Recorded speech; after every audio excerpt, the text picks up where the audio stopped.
Olá, amigos e amigas, boa tarde. Oi, gente, muito boa tarde. 4 baleados em Jardim Marilândia, Vila Velha. As vítimas seriam suspeitas de furtar fios de cobre na região. Irmãos são atropelados no sul do estado. O motorista fez várias manobras para atingir as vítimas e tudo foi registrado por câmeras de monitoramento. Idoso é preso ao tentar beijar uma adolescente à força. Os dois são vizinhos. A menina gritou por ajuda. O idoso estava armado e ameaçou atirar. Depois do dinheiro na cueca, vem aí dinheiro na calcinha. Uma jovem foi detida e, além dos mais de R$300, a polícia encontrou também moeda e drogas na calcinha da suspeita. Ela faz exercício físico, arruma a casa, mora sozinha e hoje faz 100 anos de idade.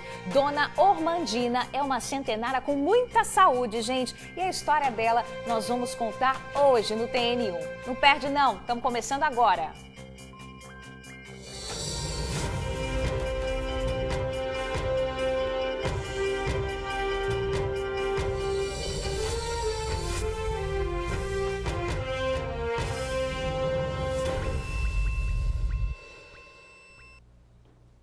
Meio-dia, 1 minutinho, a gente já começa falando que 4 pessoas foram baleadas hoje cedo em Jardim Marilândia, Vila Velha. Gente, as vítimas, de acordo com a polícia, estariam furtando fios de cobre na região. Suzy Faria está desde cedo acompanhando esse caso, vai explicar melhor pra gente. Suzy, muito bem-vinda, boa tarde. Movimentação grande ali na frente do hospital hoje, né? Pois é, boa tarde, George, Bruno e amigos do TN. Olha, o pouquinho que nós ficamos em frente ao hospital Antônio Bezerra de Farias, lá em Vila Velha, foram 6 notícias de baleado. 4, só esses que vocês acabaram de falar aí de Jardim Marilândia. Esses homens estariam furtando cabos de energia e telefone celular, ou melhor, e telefone fixo, ali na região de Vale Encantado, Jardim Marilândia. Moradores reclamaram de que eles estavam queimando os fios para retirar o cobre, perto de uma escola em Vale Encantado. Quando a polícia foi atender a essa ocorrência, fugiram e aí começou uma perseguição, tanto pelas ruas de Cobilândia, como Jardim Marilândia, Vale Encantado. Tudo acabou em Jardim Marilândia, próximo da casa das vítimas, onde a polícia militar alega que esses homens estavam armados, colocaram armas, mostraram armas para os policiais, que reagiram atirando. 4 foram baleados. Um deles, inclusive um jovem de 16 anos de idade, teria se escondido atrás de um morador para servir aí de escudo humano e não ser atingido pelos disparos. Uma policial militar, uma cabo, que estava nessa ocorrência, que foi atender essa reclamação de um morador em Vale Encantado, contou que só para ela foram apontadas 2 vezes uma arma de fogo e que ela até preferiu não atirar. Ela hesitou por alguns instantes quando isso aconteceu. Com medo da reação que essas pessoas poderiam ter, os colegas não pensaram 2 vezes, não. Teriam atirado e acabaram baleando 4. Nós estávamos ali no hospital e flagramos 3 chegando, sabe, Jorge e Bruna? Um teria ido para o Hospital Evangélico em Vila Velha. Mas detalhes sobre essa matéria a gente vai ver daqui a pouco no decorrer do jornal. Eu volto para falar desse assunto. É com vocês. Valeu, Suzy, obrigado. Daqui a pouquinho você está de volta com esse e outros assuntos.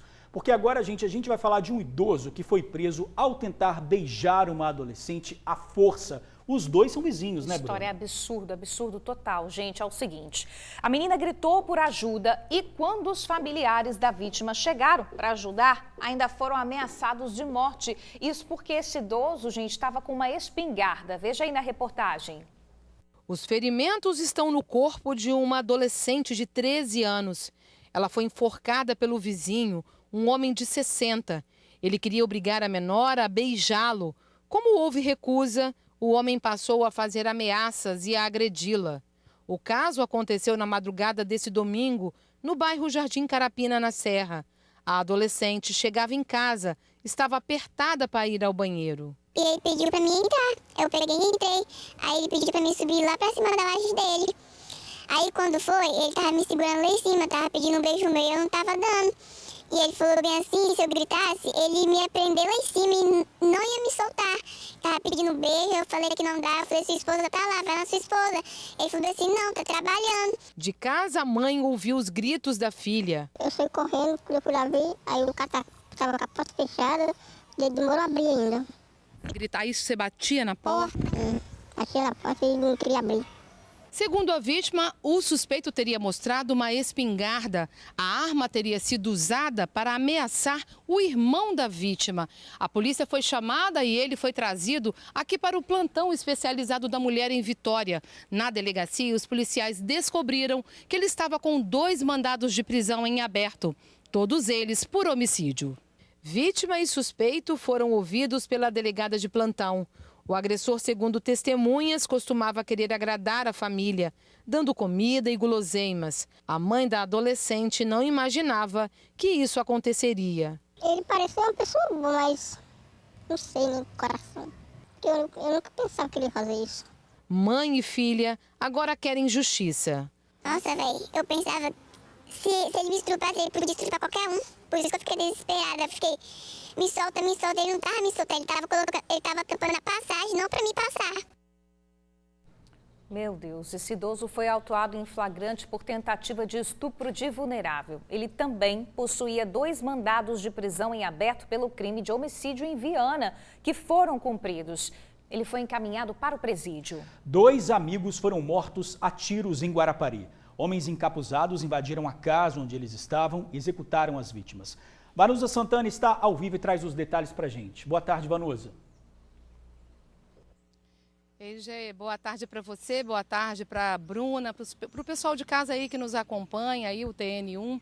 Pois é, esse caso aconteceu em Guarapari, os jovens têm 25 e 27 anos e tinham o mesmo nome, Jonathan, só que um era Gomes e outro Oliveira. Eles foram surpreendidos pelos assassinos dentro de uma casa. Eles haviam alugado essa residência para poder fazer uma festividade, fazer uma festa ali durante o final de semana. Só que durante a madrugada, por volta das 5 horas da madrugada da manhã, homens armados e encapuzados invadiram o local, já atirando para todos os lados. Ainda não se sabe se os alvos eram os 2 rapazes ou se era um deles e eles tinham o mesmo nome e aí acabaram sendo confundidos. O fato é que o Jonathan Gomes morreu no local, ele foi atingido ali e ali mesmo ele não resistiu aos ferimentos e morreu. O amigo dele conseguiu, mesmo ferido, conseguiu sair dali, ele pulou o muro da casa e correu. Só que acabou sendo encontrado já sem vidas, horas depois, numa região de mata, ali mesmo em Guarapari,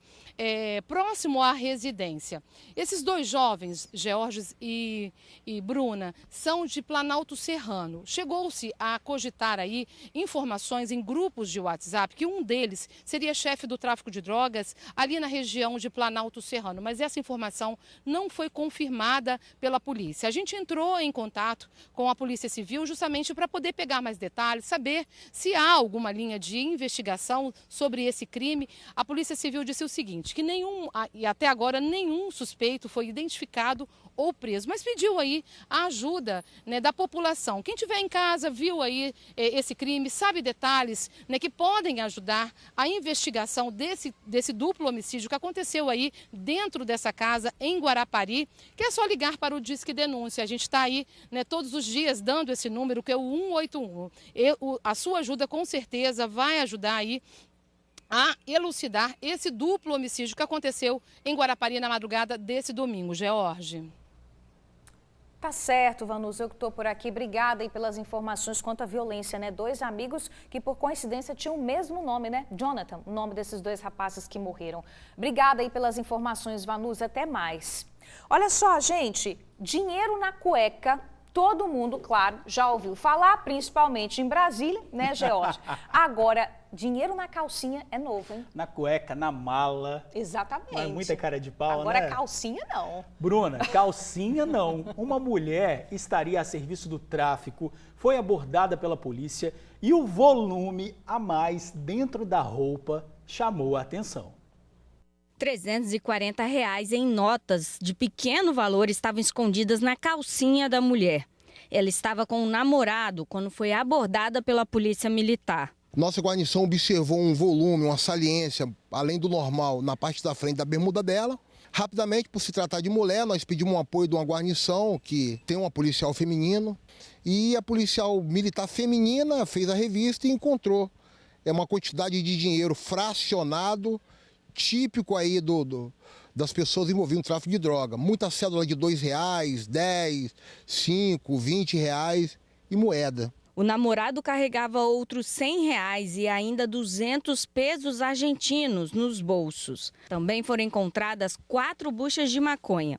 Segundo a Polícia Militar, o dinheiro seria o pagamento que o casal recebeu ao vender drogas e que seria entregue no bairro Santos Dumont, em Vitória. A polícia tem quase 100% de certeza que isso aí seria o recolhe, né? Eles muito provavelmente pegaram esse dinheiro lá na Praia do Canto e estariam levar para prestar conta aí o chefe do tráfico lá na comunidade de Santos Dumont. O casal já havia sido abordado no domingo pela manhã, aqui na Praia do Canto, em Vitória. Os policiais vieram até aqui para apurar uma denúncia de que um homem e uma mulher estariam vendendo drogas na região. Porém, ao fazerem a revista, nada foi encontrado com os 2 suspeitos. À tarde, uma viatura policial se deparou com o casal novamente. Dessa vez, na entrada do bairro Santos Dumont, e deram voz de prisão. Esse casal já é conhecido visualmente pelas guarnições do 1º Batalhão. Eles aceleraram a velocidade da bicicleta, sendo alcançado. Os 2 foram levados para a Delegacia Regional de Vitória, onde prestaram depoimento. Todos os locais onde o tráfico de entorpecente ele insiste em estabelecer um ponto de venda de tráfico de droga, a Polícia Militar vai estar ali 1, 2, 3, 4, 5, 6, 10 vezes, a quantidade de vezes possível para poder reprimir aquele tráfico naquele local.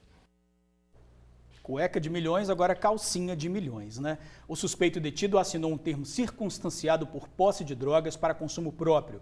Já a jovem que estava com o dinheiro na calcinha também assinou um termo, mas por desacato.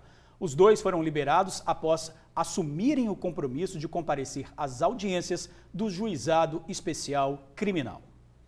Gente, um mestre de obras perdeu o controle da direção do carro que ele estava dirigindo, bateu em um poste. A irmã da vítima passou pelo local instantes depois que o acidente aconteceu, mas ela não sabia que o veículo batido era dirigido pelo irmão. A força do impacto foi tão grande que fez o carro envolver o poste. O veículo bateu de lado, exatamente onde estava o mestre de obras Adeilton Euclides da Silva, de 44 anos. Ele dirigiu o veículo. Minutos depois do acidente, a irmã dele passou pelo local, mas não reconheceu o carro do irmão. Eu até comentei, com meu marido, olha, aconteceu um acidente, olha o carro como ficou, mas nem imaginava que era meu irmão. Quando a gente acabou de chegar, que a gente mora em Novo Horizonte, a gente acabou de chegar em casa, meu outro irmão chegou para dar a notícia, que era meu irmão. O que causou o acidente que tirou a vida do mestre de obras ainda é uma incógnita. Peritos da Polícia Civil estiveram no local, mas somente um laudo pericial poderá indicar o que provocou a batida. Familiares contaram que o motorista saiu de casa para buscar uma ferramenta que ele havia comprado na internet. Ele foi até o terminal de Jacaraípe e, quando retornava para a Serra Dourada 1, se envolveu no acidente. Adeilton morava na região com a esposa, com quem havia se casado há apenas 5 meses. Mas antes disso, residia com a mãe, também em Serra Dourada 1. Ele estava acostumado a passar no trecho que liga Jacaraípe e Serra Dourada. Ele morava aqui, aí pouco tempo que ele se mudou, porque ele casou, mas não deixa de estar aqui na casa da minha irmã, da minha mãe. E a gente vira e mexe também, está aqui com ela. E hoje foi o momento que a gente passou por aqui e viu isso. O trânsito ficou parcialmente interditado para o trabalho das polícias civil e militar. O corpo da vítima foi recolhido e levado para o DML de Vitória. O carro foi retirado horas depois por um caminhão guincho e levado para o pátio da polícia. Meu irmão era muito tranquilo, era uma pessoa muito boa com a gente, muito tranquilo. Eu não tenho nada que reclamar do meu irmão. Não tenho nada a reclamar dele. Que tristeza para essa família, hein? O corpo da vítima foi levado para o DML de Vitória para ser liberado pela família. As causas do acidente serão apuradas. Agora, 12h15, gente, Vanessa Calmon já está aqui conosco para falar de um assunto muito triste, muito sério. 2 irmãos foram atropelados no sul do estado e o motorista, Vanessa, fez várias manobras para atingir aí as vítimas.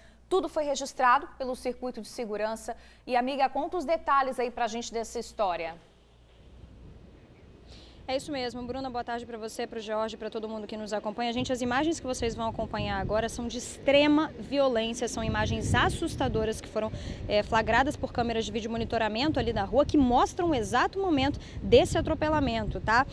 O motorista, inclusive, ele faz várias manobras, ele passa por cima de uma das vítimas 3 vezes. A primeira vez ele simplesmente manobra e atropela os 2 irmãos, em seguida ele volta e atropela novamente. Um dos irmãos que conseguiu se levantar fica desesperado, ele chuta a janela do motorista, soca a janela desse carro, né, do carona, para que esse motorista parasse, mas mesmo assim ele ainda sai e atropela mais uma vez esses irmãos. Isso tudo aconteceu em Batiba, no sul do estado, foi na madrugada de domingo, por volta de 1h da manhã.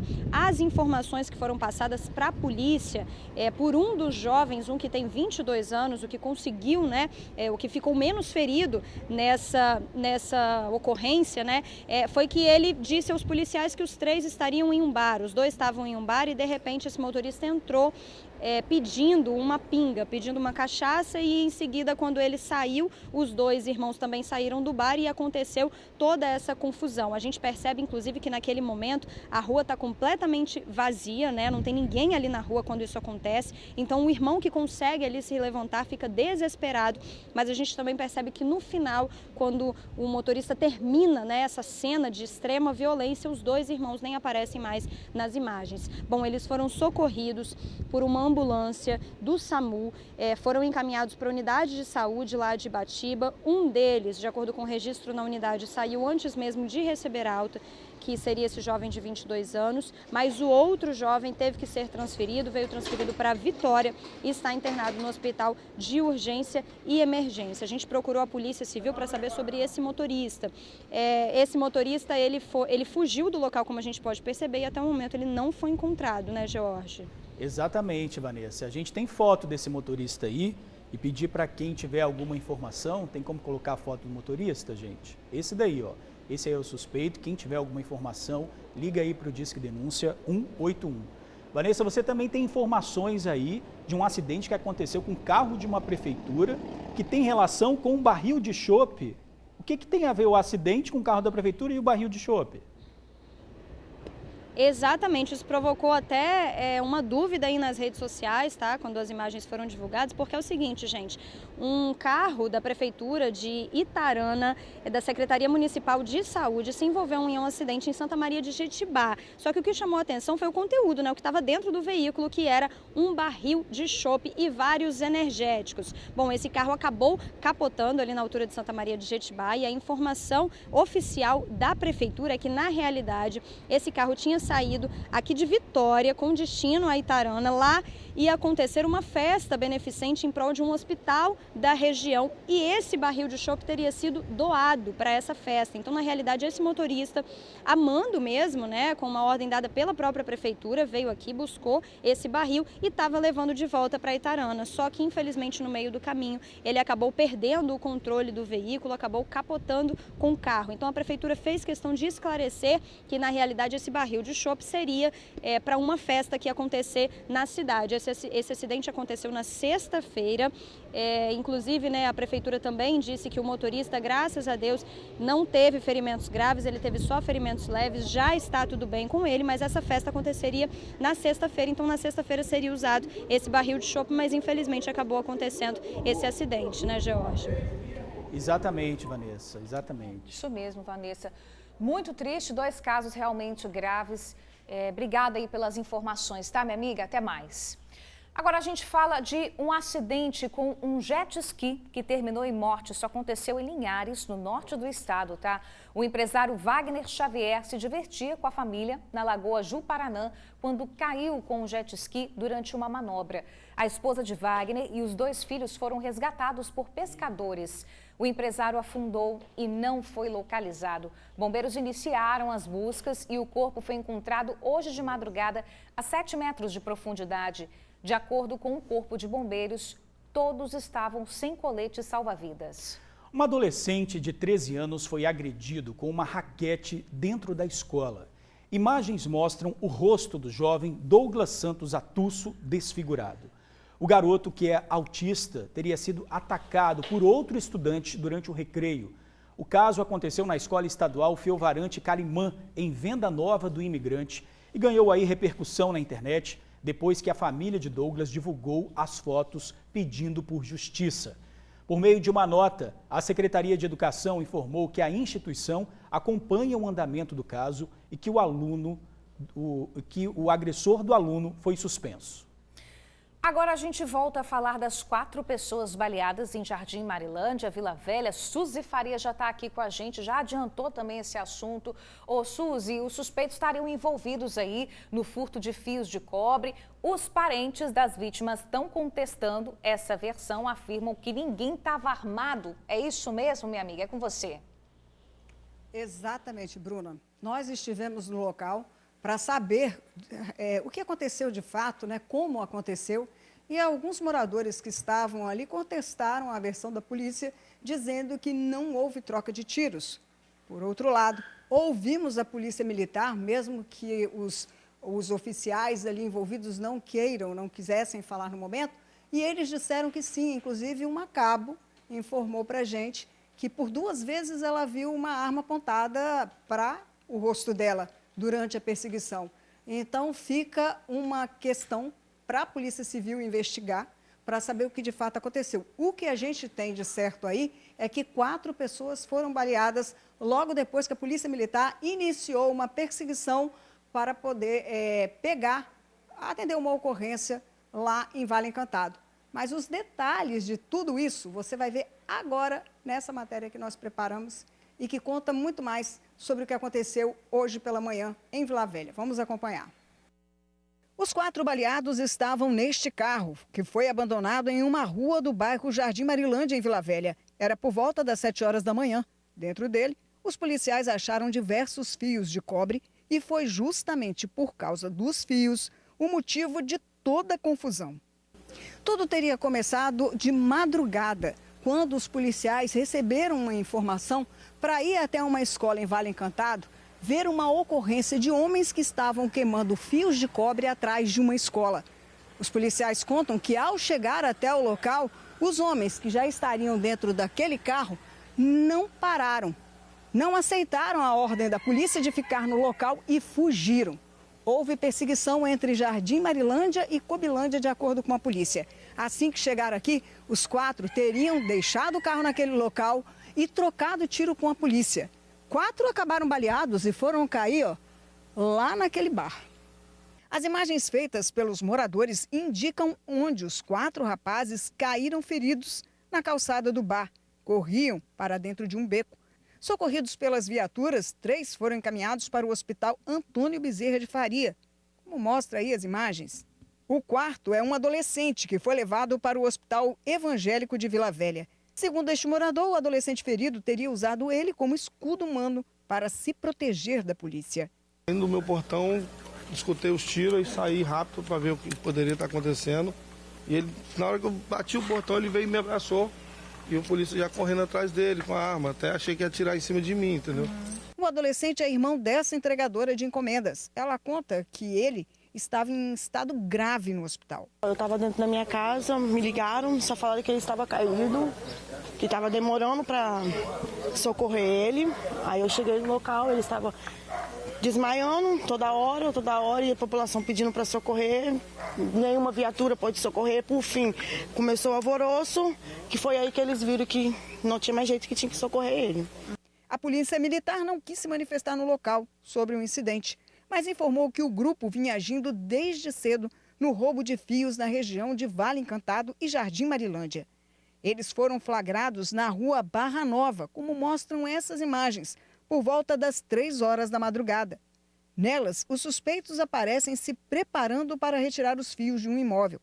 Reparem que os 4 se dividem. Um está lá no alto do vídeo, na esquina, vigiando, enquanto o segundo de capuz atravessa a rua e pula o muro. O terceiro, de camisa listrada, segura uma espécie de corrente e um quarto fica do outro lado da rua vigiando. Todos estariam no carro branco, que em outra imagem passa pela rua.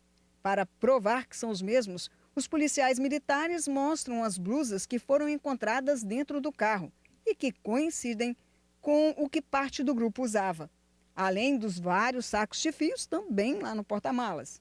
O veículo não é roubado nem furtado. Ele teria sido emprestado por um morador ao vizinho, que por sua vez o teria emprestado a um conhecido. Ele também contesta a polícia, informando que não teve reação por parte dos baleados e que fugiram porque quem dirigia não tinha carteira de motorista.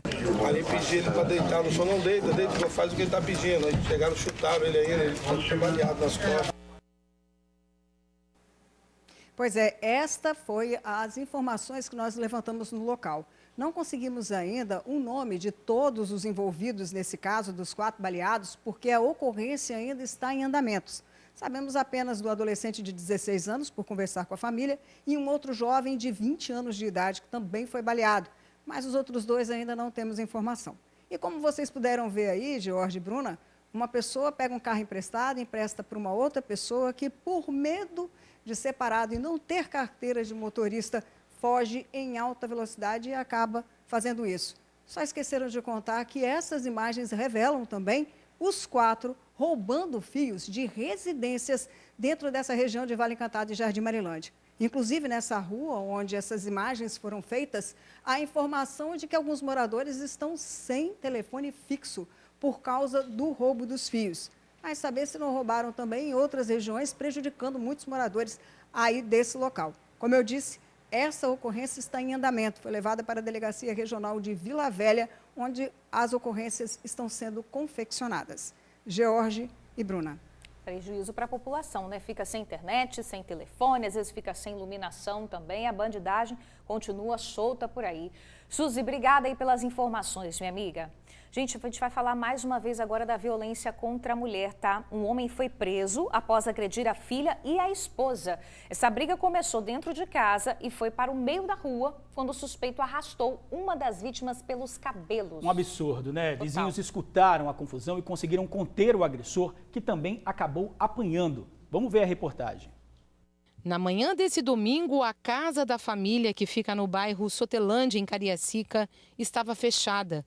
Foi no local que mãe e filha acabaram agredidas por Hélio Marcos Kovoski, de 55 anos, marido e pai das vítimas.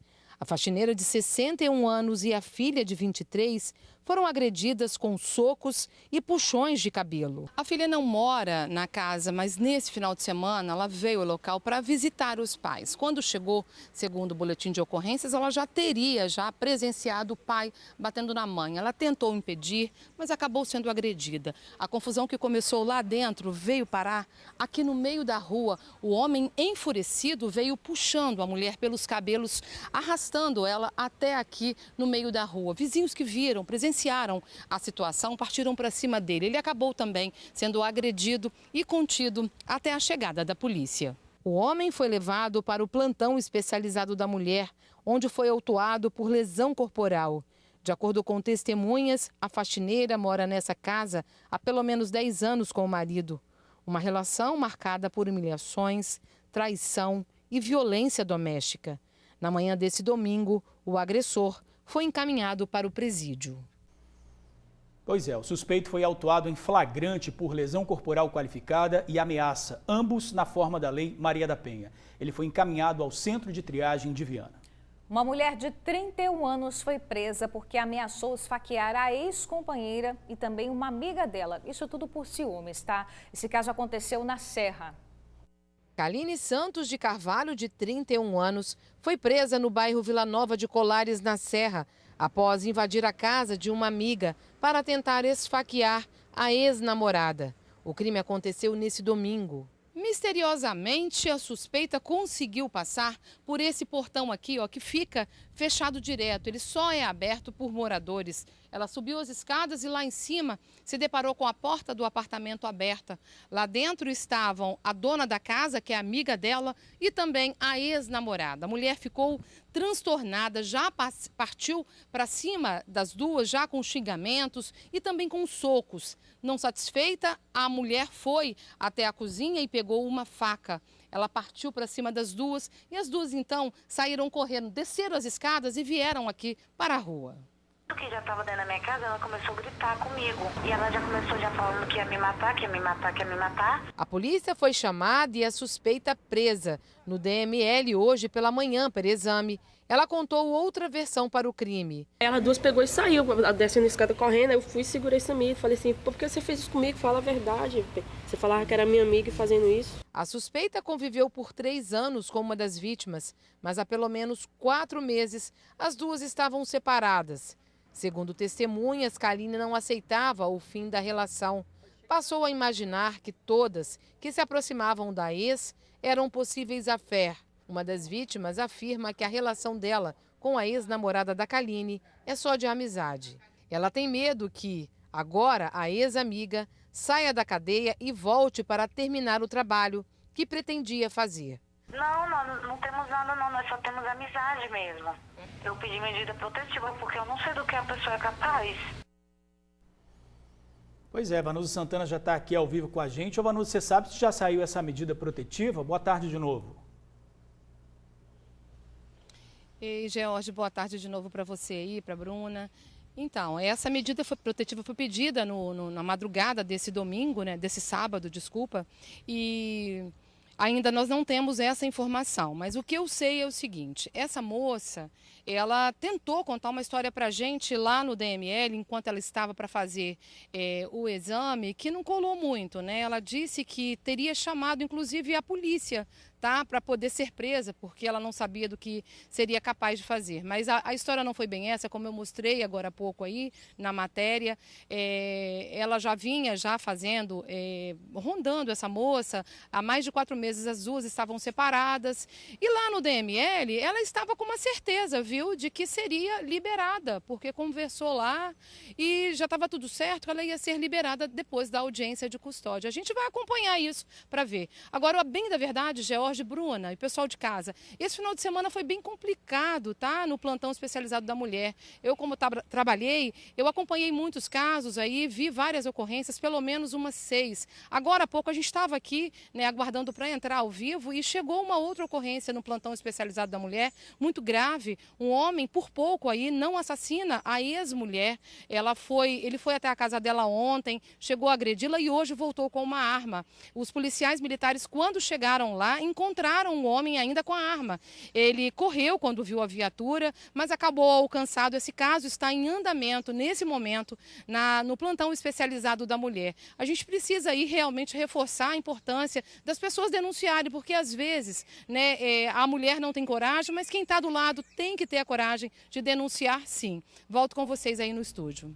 Isso pode salvar vidas, né? Não para, né? Não para, não tem fim. A quantidade de agressões, não para. Depois do fim de semana a gente percebe que aumenta ainda mais, né? Vanusa, obrigada aí pelas informações, tá? Agora a gente fala de 3 arrombamentos e pelo mesmo ladrão, tá? Abusado. O homem que aparece aí nessas imagens já é figura conhecida da dona do restaurante no bairro São Judas Tadeu, em Guarapari. Esse é o 3º furto ao estabelecimento em menos de 3 meses, gente. Ele entra pelo telhado e sai levando tudo que encontra no local. Dinheiro, bebida, cigarro, aparelho eletrônico, enfim. Suspeito que está sempre cometendo esses furtos ali na região, já chegou a ser detido, mas não fica muito tempo na cadeia. É o tal do prende e solta, mas está aí a imagem dele. Quem tiver alguma informação diz que 181. A seguir, um cano estourado e prejuízo para moradores de bairro de Cariacica. A água está minando dentro das casas dos moradores. Motorista com sinais de embriaguez perde o controle da direção e voa sobre barranco e invade casas em Domingos Martins. E ainda, campanha de arrecadação de agasalhos e cobertores em Vila Velha. Isso e muito mais no nosso retorno. Fique com a gente. TN1 está de volta. No início do mês, nós falamos aqui no TN sobre a morte de uma vendedora em Guarapari. A princípio, a polícia acreditava que a mulher perdeu o controle da moto que pilotava e morreu. Mas essa história teve uma reviravolta, tá? As investigações apontam que Silvia Januário, de 41 anos, pode ter sido atropelada e o motorista fugiu sem prestar socorro. triste, né? 3 testemunhas foram ouvidas pela polícia e confirmaram essa informação. O veículo já foi identificado e agora o motorista está sendo procurado. Silvia era vendedora de uma fábrica de cosméticos e no momento do acidente estava voltando do trabalho. Ela deixou um filho de 8 anos de idade. E um motorista com sinais de embriaguez perdeu o controle da direção em uma curva e só parou ao invadir uma casa. 2 pessoas estavam na caminhonete. Desgovernado, o veículo primeiro subiu em um barranco e depois atingiu em cheio esse imóvel. Esse acidente aí aconteceu na madrugada de ontem na zona rural de Domingos Martins. 2 ocupantes do carro ficaram feridos e desmaiaram com o impacto da batida. Após recobrar a consciência, o motorista passou pelo teste do bafômetro, que deu positivo para ingestão de bebida alcoólica. Apesar do susto, nenhum morador da casa ficou ferido. 12h37, bora voltar a falar com a Suzy Faria, que ela tem um caso gravíssimo também, né, Suzy? Uma mulher baleada que foi deixada pelo marido no hospital. Que história é essa, minha amiga? É com você. Bruna, essa história ela está meio confusa. Até os próprios policiais que foram atender a ocorrência estranharam os fatos que envolvem essa questão e ainda estão apurando. O que nós conseguimos levantar é que essa mulher teria contado para os policiais militares que primeiro atenderam a ocorrência que ela teria tentado se matar depois que brigou com o marido dela. Ela teria então vasculhado a casa, encontrado uma arma, mirado no coração, acertado o ombro. Isso teria acontecido por volta de 1h da madrugada, mas ela só foi levada ao hospital por volta de 6h30 pelo marido, que a deixou no pronto-socorro e foi embora levando o telefone da jovem e também levando a arma com que ela teria tentado se matar. O que acontece de estranho é que o comportamento dela, nervosa se o marido voltaria ou não, chamou a atenção dos policiais. E mais, ela disse que teria um vídeo em que ela gravou esse vídeo mostrando para o marido que ela ia se matar, falando que, reclamando que a culpa seria dele e tudo mais. Só que esse vídeo ainda não apareceu para justificar este ato. Como todo possível suicídio é interpretado pela polícia como um suposto suicídio, vai ser investigado se não foi, por exemplo, um homicídio, está aí nessa dúvida para que a polícia consiga chegar a todas as informações e elucidar. Os policiais que ouviram essa jovem de 20 anos de idade lá no hospital, iriam atrás do marido para que ele pudesse também justificar porque tanta demora no socorro, porque se o crime aconteceu por volta de 1h, ela só foi levada ao pronto-socorro por volta das 6h30. George e Bruna. Estranho, né? Não, muito estranho. Suzy, para encerrar sua participação hoje, depois de um longo tempo longe, né, Suzy Faria, você traz informação de que um homem parou no sinal e foi baleado aí por motociclistas. Aonde foi isso? Como é que foi essa história?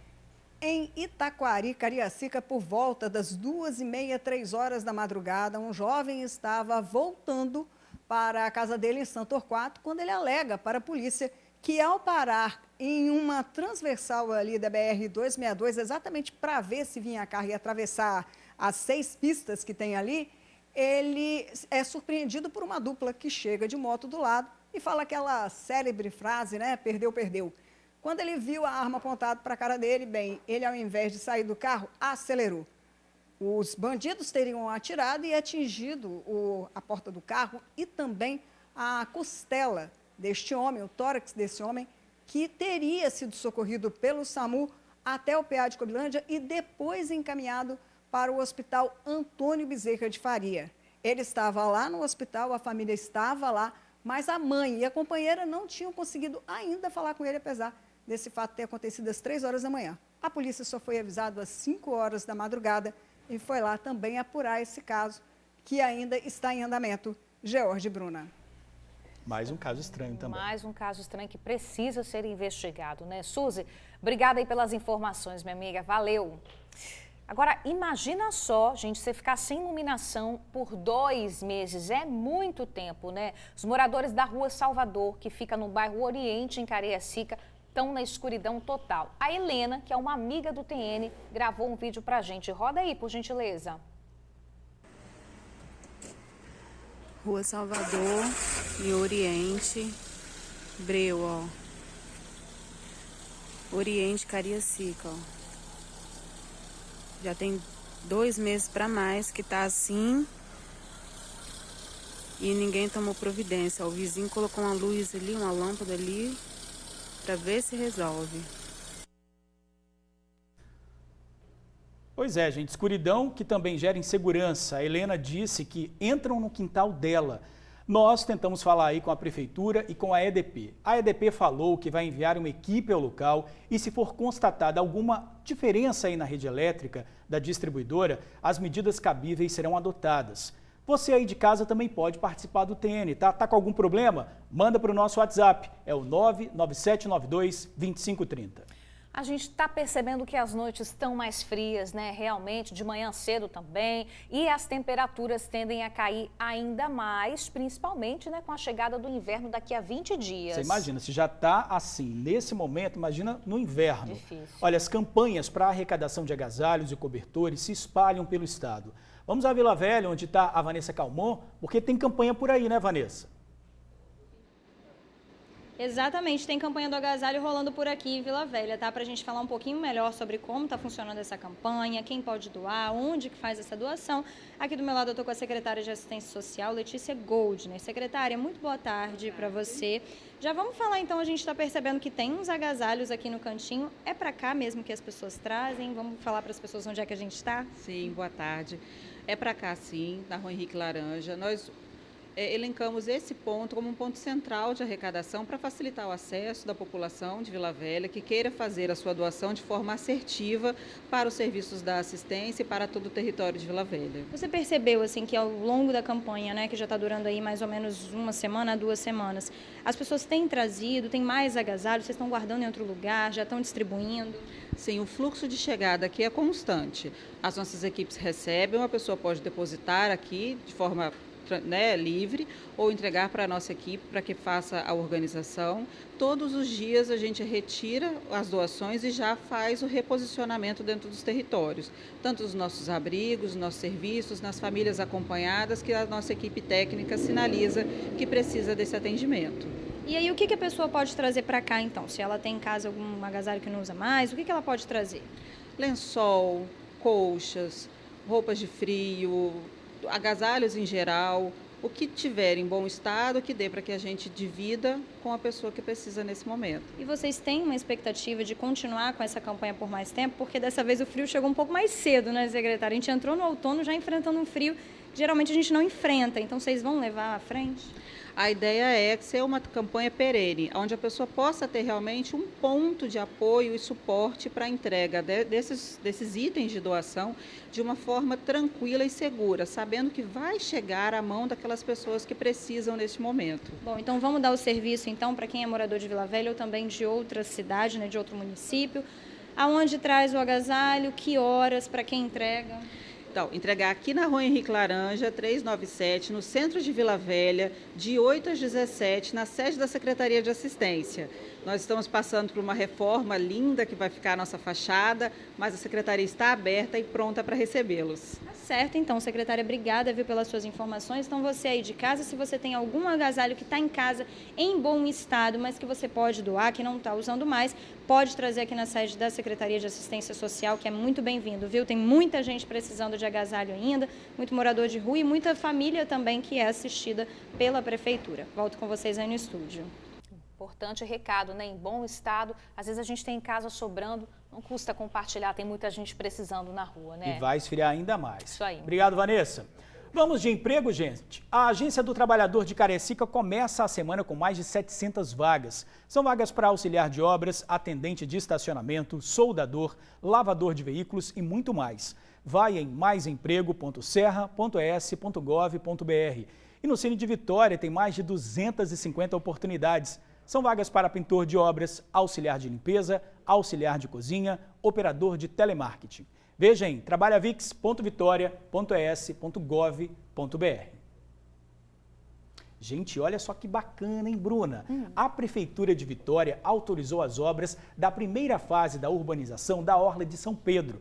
Serão construídos novos decks, bares, restaurantes, áreas de lazer e esportes, cais, locais para atracação de embarcações, peixaria. Só na primeira etapa da obra serão gerados 760 empregos diretos e 1.100 empregos indiretos. Muito bom, né? Muito bom. E olha, após a conclusão, terá uma rua viva, com o pavimento elevado, sem fiação aparente, mais atrativa para o turismo.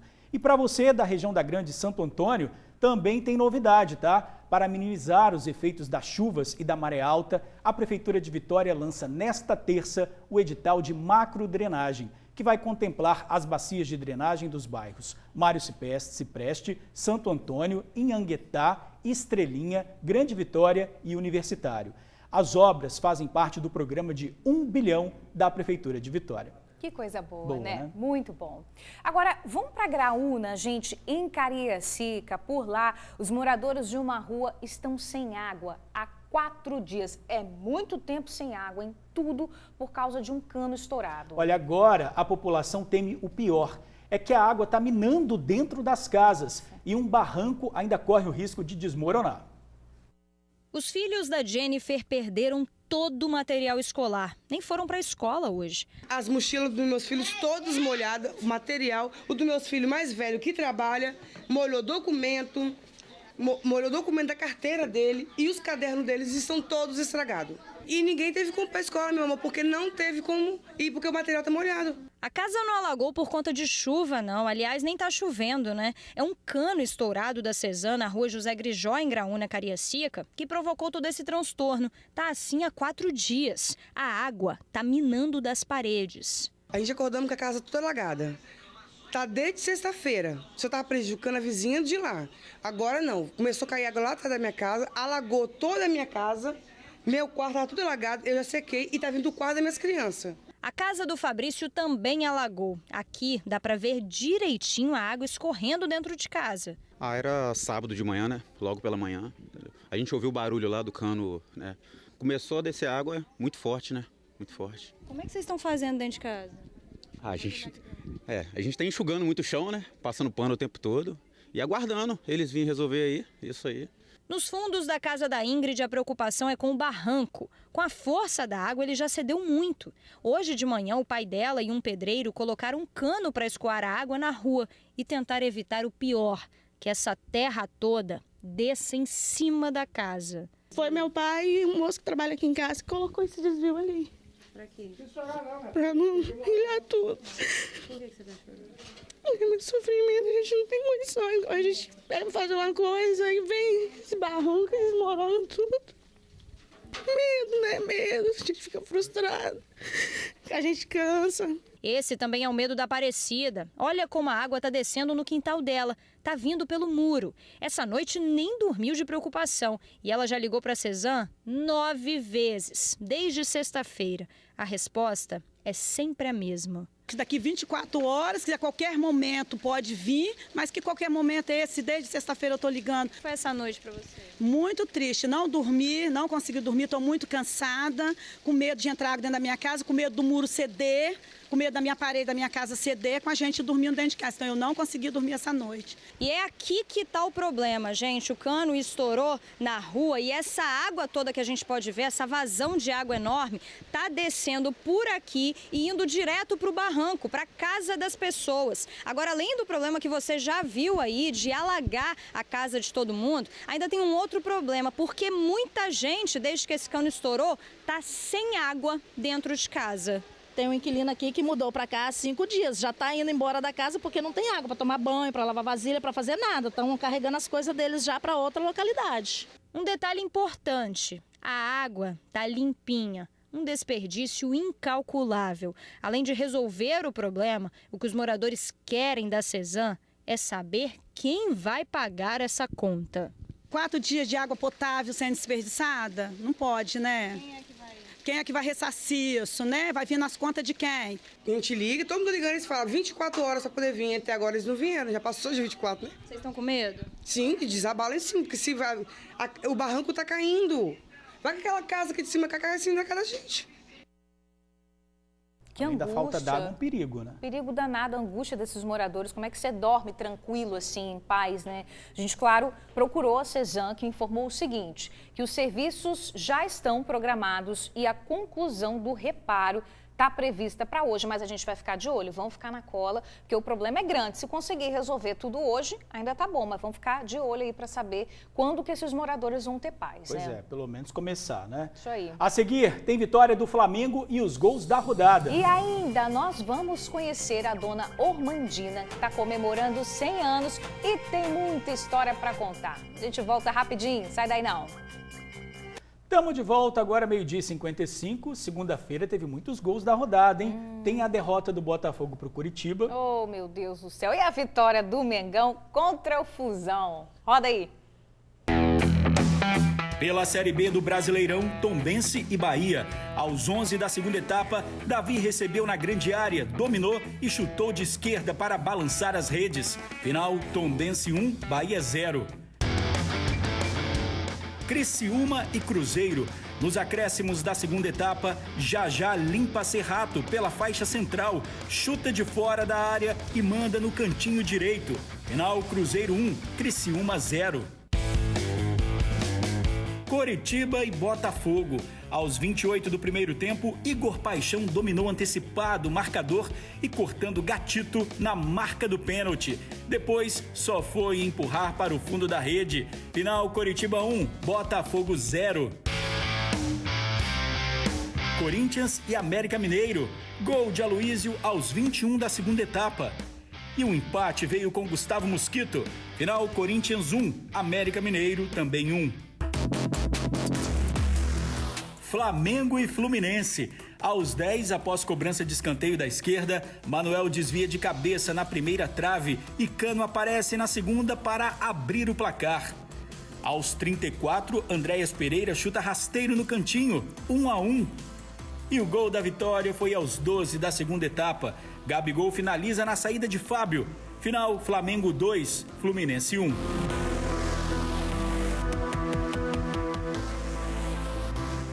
Clássico. Olha esse. só jogaço, hein? Ainda bem que deu. Olha o Gabigol aqui atrás de mim comemorando. Ó, tudo fiquei certo feliz. pro Flamengo, né? Agora pro Fluminense deu tudo Pelo errado. menos, né, gente? O meu time também. Mas, ó, vai dar tudo certo pra todo mundo no final. Só um ganhador, mas vai dar tudo certo.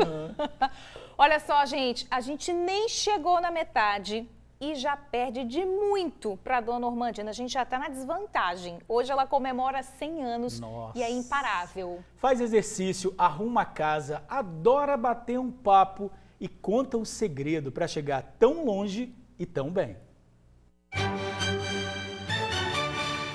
Deixa eu te perguntar, como você seria se tivesse 100 anos? Que pergunta difícil, hein? Mas quer ter uma ideia? Então, olha aí.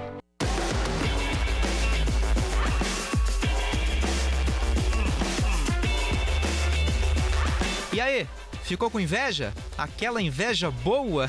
Pois é, essa é a dona Ormandina, de 100 anos de idade. Sério mesmo, não tô brincando não. E cá entre nós, nem parece, né? Totalmente lúcida, disposta, ativa e faladeira, viu? Nossa amiga gosta de bater um papo que só você vendo. Eu gosto de arrumar, eu gosto de cozinhar. Gosto de tudo. Ah, deixa eu te falar uma coisa, ela teve Covid, você acredita? Mas ó, tirou de letra, fez o tratamento corretamente e mandou a doença catar coquinho. Covid pegou a senhora, né? Pegou. Mas não derrubou? Ah, mas não derrubou não. A senhora que derrubou o Covid? Derrubei, sim. Ela tem 6 filhos, mais de 20 netos, 8 bisnetos e até tataranetos. Hoje, dia 30 de maio de 2022, ela completa 100 anos de idade e morando sozinha, tá bom pra você? Mas ó, a família tá sempre por perto e faz de tudo pra cuidar. Aqui no cantinho da parede da cozinha tem uma lista de remédios pra dona Ormandina não esquecer de tomar. Mas eu acho que ela não tá tomando todos, não. Eu acho, né? Porque olha só a vitalidade dela, não para de lavar a louça, não. A gente tá falando, tá gravando e ela tá lavando. Né, Monserrat? Não para nunca, né? Não para não. Se deixar o dia todo, daqui a pouco ela quer ir pro quarto, quer arrumar guarda-roupa e dá um cansaço na gente, né? Tem que mandar ela parar, né? Tem que mandar parar porque assim, mãe, deixa eu descansar um pouquinho. E a gente tá falando, e dona Ormandina tá lavando, não para de lavar a louça, não para nunca. Eu falo que ela é uma guerreira, ela não se abate a nada, ela caiu, quebrou o fêmur, e eu preocupada, ela, calma minha filha, não foi nada. Com um mês ela estava andando, os médicos fizeram uma filmagem dela, falando, não, a gente tem que filmar, porque isso não acontece sempre, entendeu? Ela caiu em março, em dezembro ela já estava no casamento da minha filha dançando já. Bom, a gente já mostrou que ela faz exercícios, lava louça, faz de tudo para se manter ativa, né? Mas o segredo mesmo para chegar tão longe assim na vida tá na felicidade. E tem que ir pra frente, né? Pra frente que se anda, né? É, pra frente que se anda, não pra trás. Então deixa eu te perguntar de novo. Como você seria se tivesse 100 anos? Ou melhor, como você quer ser?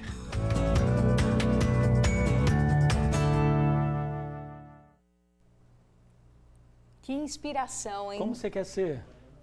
Pelo menos um pouquinho parecida com Dona Ormandina. Só um pouquinho, já estava feliz. Eu também, gente, 100 anos e assim. Que agilidade, né? Para levantar, fazendo fisioterapia, exercício, morando sozinha. Maravilha. Muita gente de 50, 40, 70 não tá desse jeito fazendo exercício. É verdade, exemplo uma vergonha aí. Na cara você que não tá fazendo exercício, tá? É verdade. Tô me incluindo temporariamente nessa daí, mas daqui a pouco a gente vai voltar. Você. Isso aí. 1h01, hora de encerrar o TN1 de segunda-feira. Excelente semana para vocês. Até amanhã. Valeu, gente. Obrigado pela audiência. Até amanhã.